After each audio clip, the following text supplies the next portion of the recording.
So we're going to look at two hand wraps.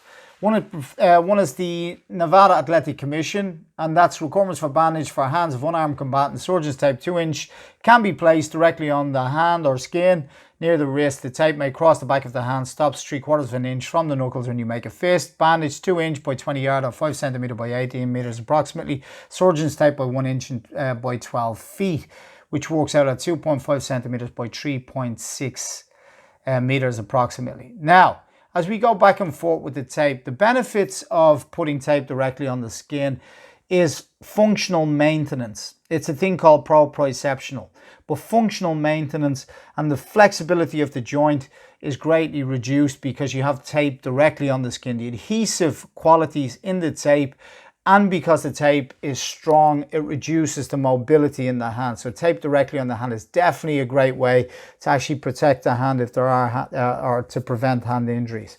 In terms of strength and stability, there's nothing like it. Now, this method is called 3-phase stacking, which is allowed under the NAC ruling. Pro boxing wrap, British Board of Boxing Control, ruling 3.22. Bandages are permitted for the protection of the hands.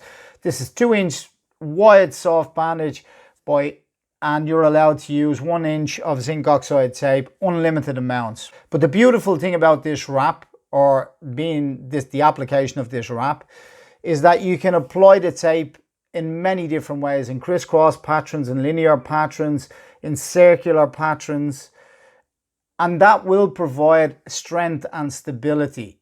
So let's compare the two wraps.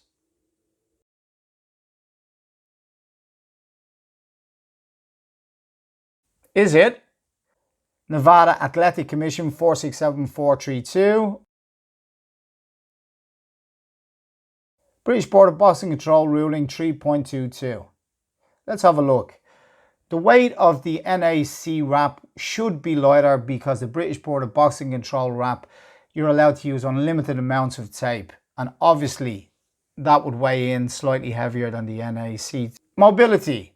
Because you put tape directly on the skin, Nevada Athletic Commission ruling, that would definitely be of benefit. Tapes directly on the skin. It also comes to the next point in terms of proprioception, plus on both of those. But in terms of reduction of mobility, definitely the NAC ruling, because you can put tape directly on the skin, is definitely a benefit. In terms of proprioception, again, you've got that feedback loop to the brain.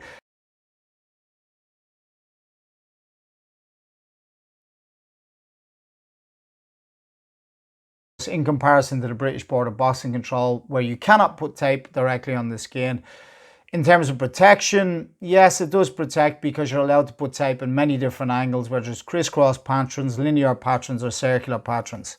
Now, in terms of filling the glove, yes, I would imagine that the British Board of Boxing Control would fill the glove more than the NAC ruling would, but that depends on the glove. And remember, in professional sport, and particularly in professional boxing, you have a choice usually of a couple of pairs of gloves. Materials. The downfall with the NAC